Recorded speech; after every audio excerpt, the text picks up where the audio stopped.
All right, we'll be in Revelation chapter 3, verse 14 and following, looking at the church of Laodicea here. Revelation chapter 3, verse 14. Scripture says, "And to the angel of the church in Laodicea write, the words of the Amen, the faithful and the true witness, the beginning of God's creation. I know your works, you are neither cold nor hot. Would that you were either cold or hot. So because you are lukewarm and neither hot nor cold, I will spit you out of my mouth. For you say, I am rich, I have prospered, and I need nothing, not realizing that you are wretched, pitiable, poor, blind, and naked. I counsel you to buy from me gold refined by fire, so that you may be rich, and white garments, so that you may clothe yourself, and the shame of your nakedness may not be seen. And salve to anoint your eyes, so that you may see.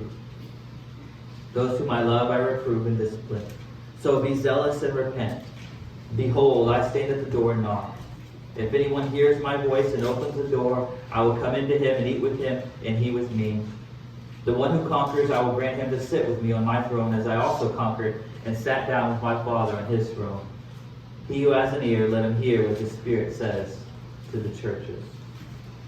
Well, we come to probably saving the worst for last. We come to the church of Laodicea, the final church of the 7 churches that Jesus addresses in Asia Minor. But one of the dangerous places to be in life is to be a place of desperate need, and yet not to be aware of that need. Amen. To be in a place at which you desperately need something in your life, or the consequences are grave, and yet you're not realizing. That's one of the most dangerous places to be in life. That type of knowledge, or lack of knowledge, will only lead to grave consequences. And this church in Laodicea is in such a situation. This church is in a dangerous situation. They are in a desperate need, and yet they don't know that they need it. It is a true need. They are spiritually on the brink of destruction, and they need awakening, they need reviving. They act as though they are blind to it, to what they really need. It is said that this church, out of all the 7 churches, is the worst of them all. How would you like that title? This church is the worst. And we've come across some doozies. 6 other churches. They've struggled. They've had heartaches, and they've come to the place where they've compromised in some areas, or they've allowed themselves not to receive as much persecution because of their compromise, or they've allowed certain false doctrines to come in, or their works just wasn't to the place at which it should be. That's pretty bad. But this church, out of all of them, is the worst. Some of the churches that Jesus addressed were in terrible, terrible shape, but they received at least one commendation. As bad as they were, they at least received one thing that Jesus said, yeah, you're bad in this area, but at least you did this well. At least you held fast to my word. At least you tested those who thought they were apostles, but really wasn't. At least you did something good. The sad thing is about this church is you don't find one praise in this letter to this church. That's hard. And criticism, rebuke is hard enough as it is, but especially if someone comes up to you and gives you a bunch of criticism and doesn't give you one praise, right? At least most of us have the common courtesy. If we're going to, give someone a form of criticism, we'll kind of mask it in the form of a praise, or we'll say a praise first. Hey, you did that really well, and then there'll always be, but this could be done a little bit better. Jesus just goes straight into this, and they don't receive one praise. That'd be hard to hear. Maybe they're already aware of that, and they know their dangerous situation that they're in, but still, that'd be hard to hear. As this church is delivered, the person gets up to speak this word over this church, and there's not one thing that's good about them. At least the other churches, they may have been bad, but at least they had something going for them. Now this church is in a different category for all the wrong reasons. There are 4 things that Jesus puts his finger on about this church, and he tells them why he's so hard on them. The first one is that they are lukewarm. He tells them, I wish that you were either hot or cold, but you're not. You're neither of those. You're actually lukewarm. Anybody in here loves lukewarm coffee, or it's just a delight to have lukewarm coffee? It's not necessarily what you want. If you want water, you want it cold, and if you want coffee, you want it hot. We may hear it often said that Christ tells them they're lukewarm because they're passionless. They have no passion in what they're doing. They're dying out, their flame is dead. They're condemned because they have no fire. There's nothing in them that's passionate about what they're doing. They put no heart in what they do. Almost to the point of where the church of Ephesus, they have forgotten their first love, but even to the greater degree of there's just nothing there. There's no fire. Well, I think that's part of it.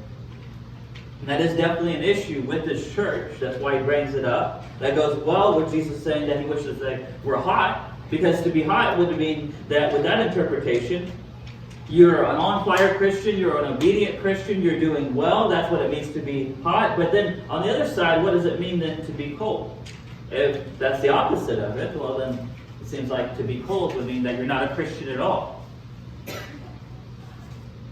That seems a little bit of an odd statement for Jesus to make. If Jesus is saying that, well, I wish that you were either a really passionate Christian or you just wasn't a Christian at all. It seems a little odd for Christ to say that. Maybe he's saying that he wishes that they would show their true colors, that they're being hypocrites, that at least he tells you to your face of what situation you're in. You're not being two-faced. He could be saying that. He says at least those are being hypocrites that are cold. They're showing their true colors. I suppose that could be. But understanding the geography of this culture, it's better to understand what's going on. See, Laodicea is a very wealthy city, but it has one big problem, and that is they have very poor water. Their water comes from Hierapolis in the north. Their water comes down, and by the time it reaches them, it's lukewarm. Their water is filled with minerals. Hierapolis water is extremely hot. They use it for hot springs, and that's a lot of their income for that city, and for relaxation and spas, and it's perfect for that. But by the time it reaches through them to Colossia, it's nice and cold, and it's refreshing, and it's reviving. But you're in the middle, and so you get the worst of both worlds. You don't get either hot water to be used for relaxation or for springs, and you don't get cold water to be used for refreshment. You got dirty, nasty, lukewarm water. It was barely drinkable. Not only is it hard to endure, we may come across lukewarm water and think, well, at least I can get by with it. Well, this water is not even really all that healthy because of all the minerals that are still in it. But by the time it reached Colossia, most of those were flushed out.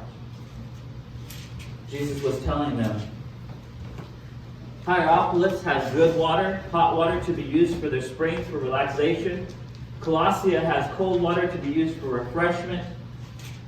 But you can't do much with lukewarm water. You're not being useful.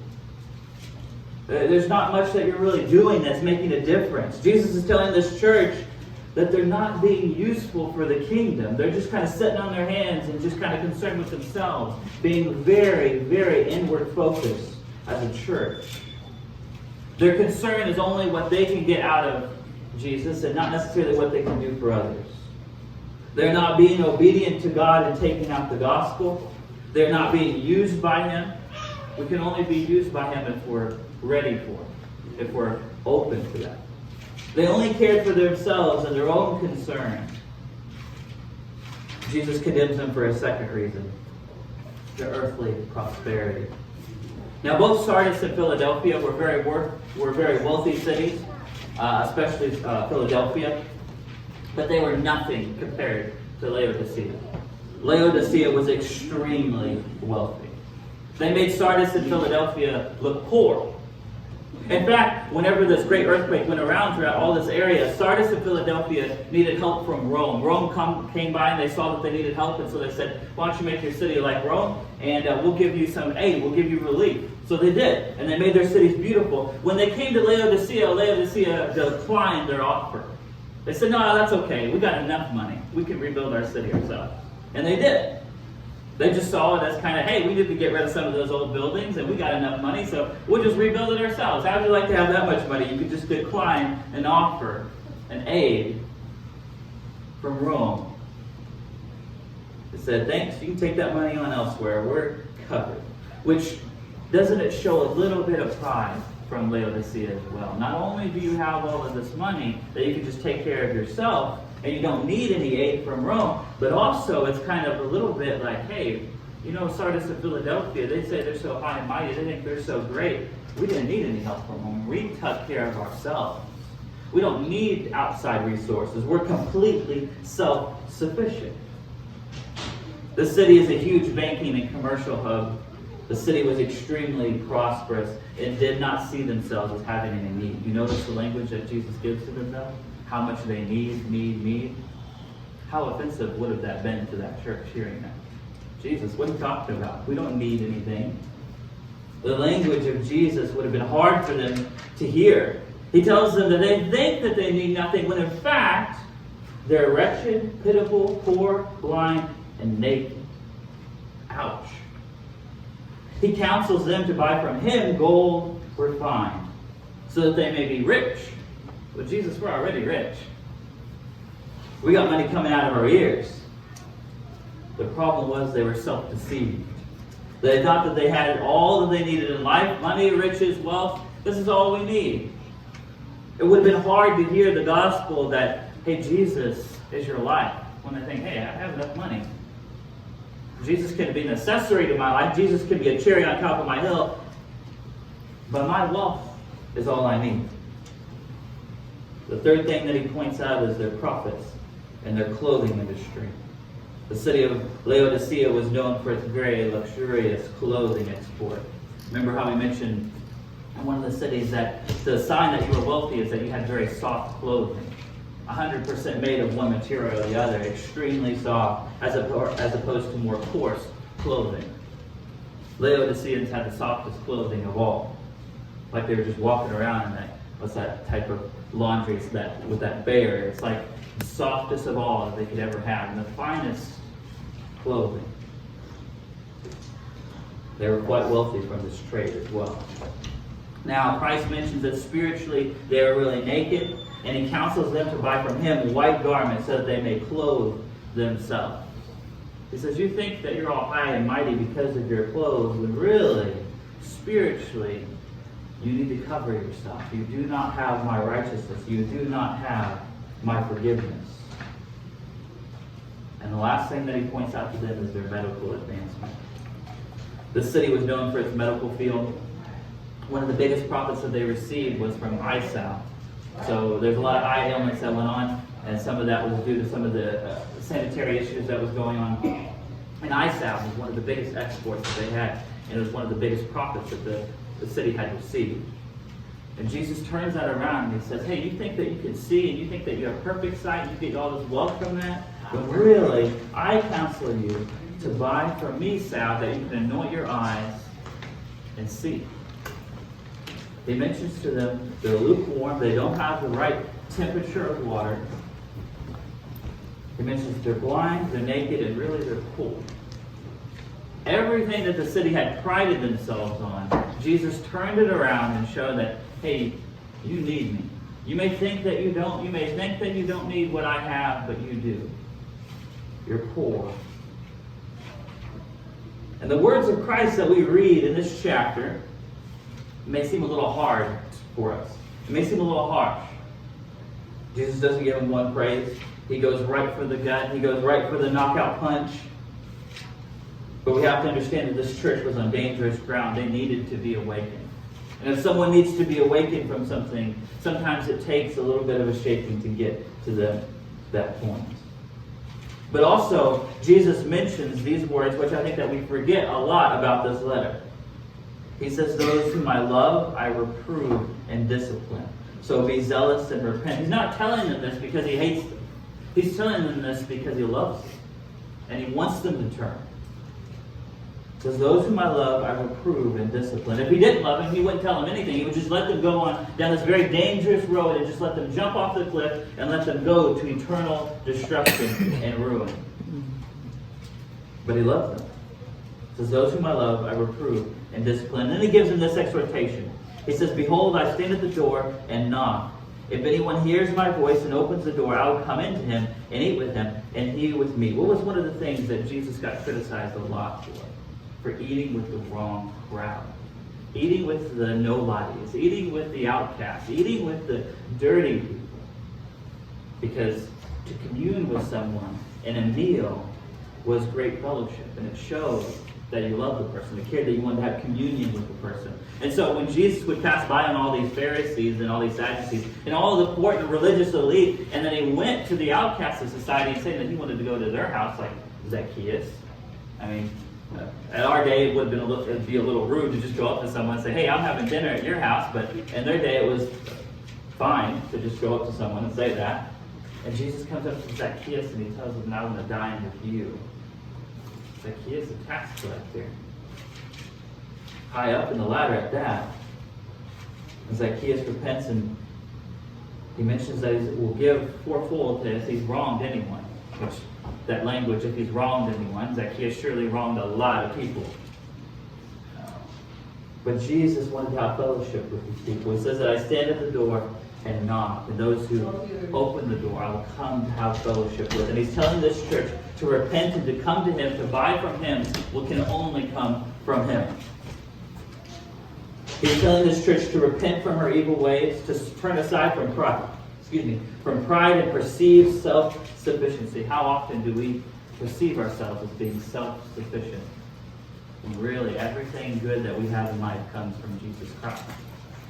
How often do we see ourselves as self-sufficient and self-sustained? Rather, he promises fellowship for all those who turn to him. All those who turn from their sin, turn to him, place their hope and trust in him, and he promises fellowship.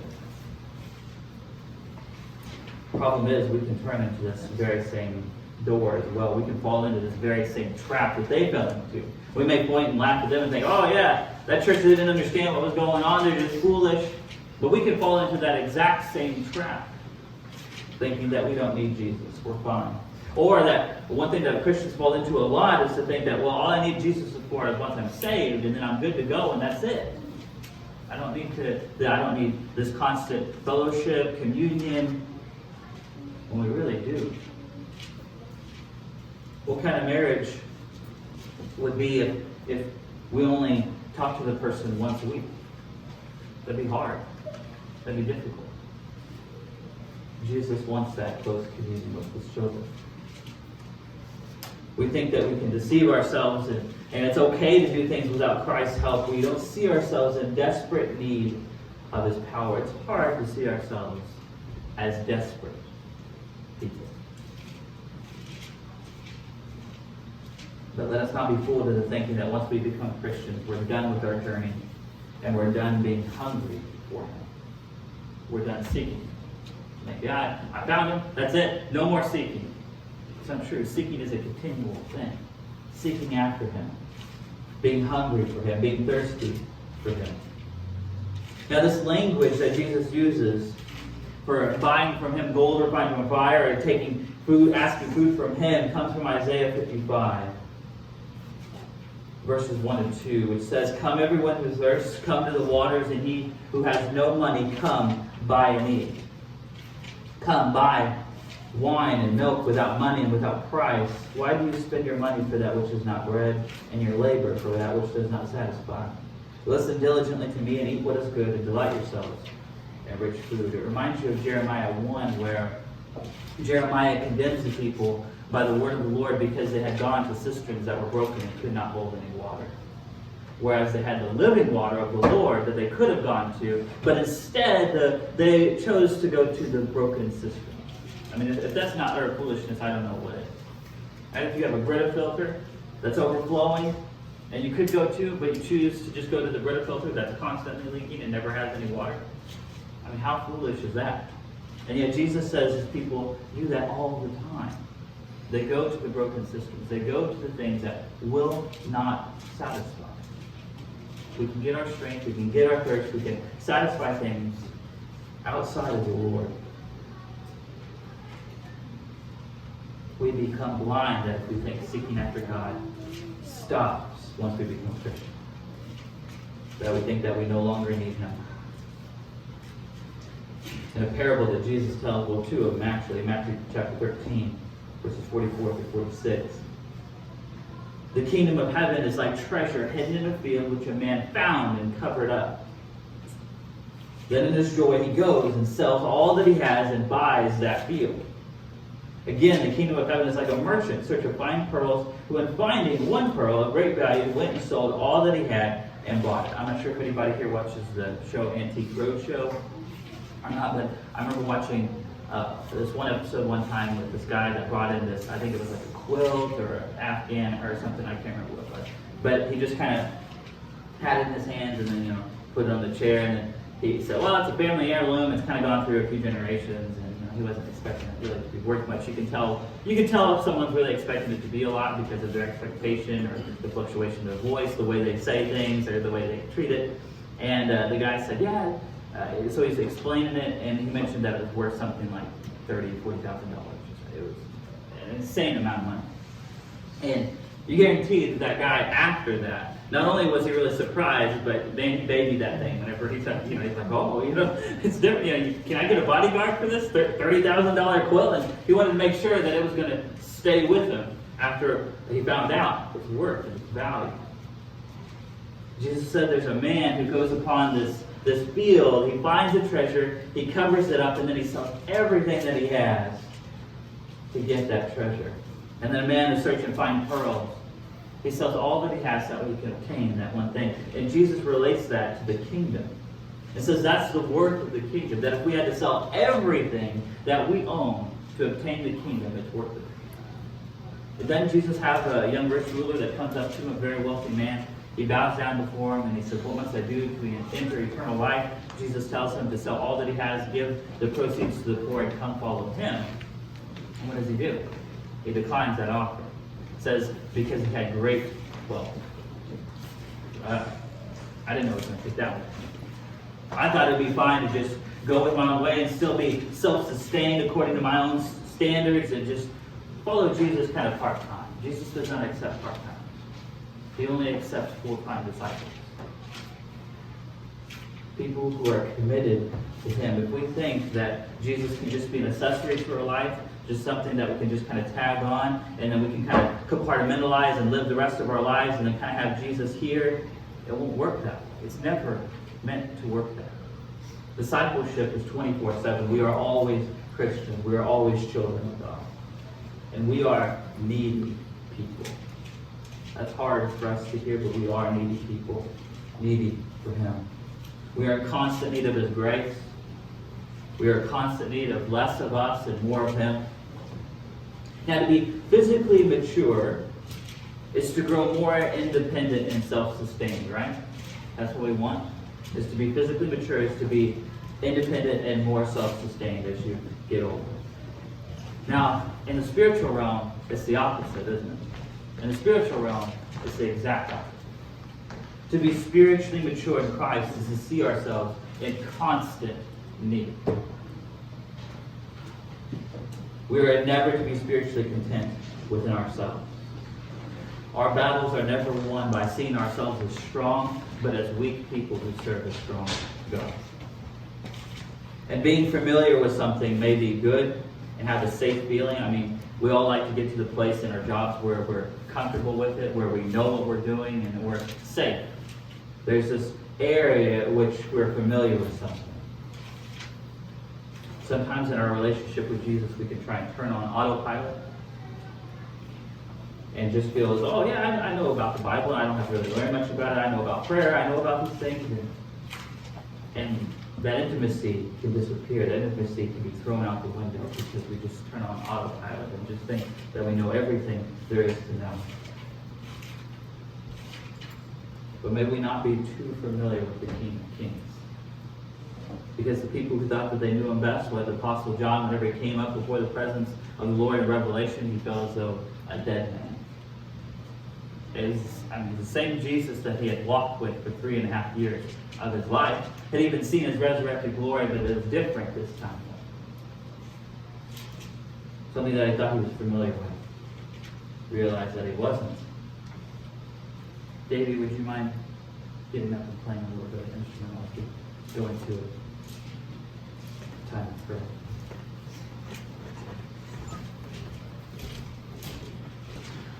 One thing that I see out of all of these churches